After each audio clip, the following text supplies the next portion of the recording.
Government signing করলাম আজকে গভর্নমেন্টের শুভ মহরত। তো আমরা কিছুদিনের মধ্যেই আমাদের গভর্নমেন্টের শুটিং শুরু হবে।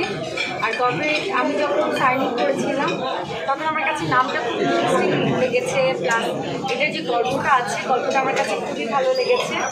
তো এই জন্য গভর্নমেন্ট সিনেমাতে আমার যুক্ত হওয়া।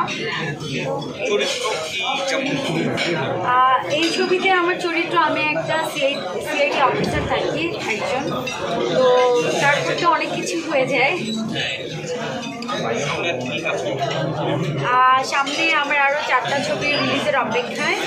তার মধ্যে নদী জলে শাপলা ভাসে আমার একটা ছবি সেন্সর হয়ে আছে অনেকদিন ধরে, এটা মুক্তি দেওয়ার জন্য আমরা চেষ্টা করছি। তো এছাড়াও আছে যাযাবর, ভালোবাসি তোমায়, জিরে ক্যাটা, আরও 5-6টা ছবি আছে। 4টা হবে না, আরও বেশি হবে। 24 দিনের রাত আর রানিং 4টা ছবিতে কাজ করছি। তার মধ্যে যাযাবরের শুটিং রানিং হচ্ছে,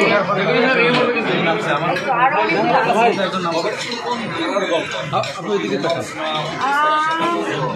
কপিট আসলে কোন ধারার গল্প, ধারা তো আমি বুঝি না আসলে। কপিট হচ্ছে একদম ন্যাচারাল একটা গল্প, একটা মানুষের সাধারণ জীবন নিয়ে যেটা হয় সেটাই।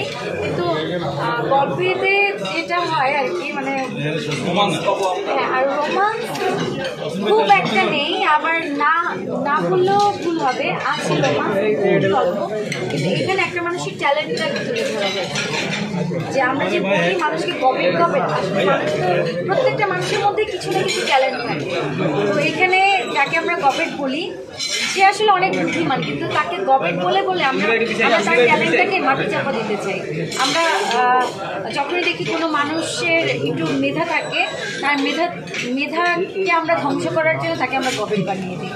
আসলে এরকম একটা সেটা বর্তমান প্রেক্ষাপটে সিনেমা ক্ষেত্রে নাম একটা বড় ফ্যাক্ট। আমরা দেখছি যে সিনেমাগুলো সাকসেসফুল হচ্ছে, সেক্ষেত্রে নামটাও একটা বিশেষ করে বড় ভূমিকা রাখছে। সেক্ষেত্রে এই ধরনের নাম এই সময়ের জন্য মনে করেন? আমার কাছে মনে হয় যে এই গবেট নামটা খুবই আধুনিক একটি নাম।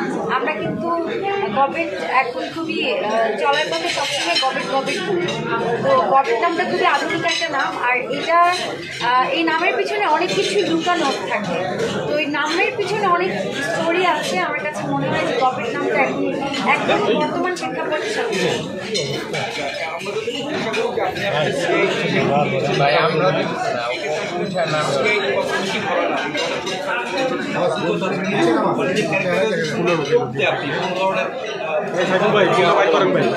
আচ্ছা, আমি কিছুদিন আগে একটা ছবি শেষ করলাম, দ্য রাইটার।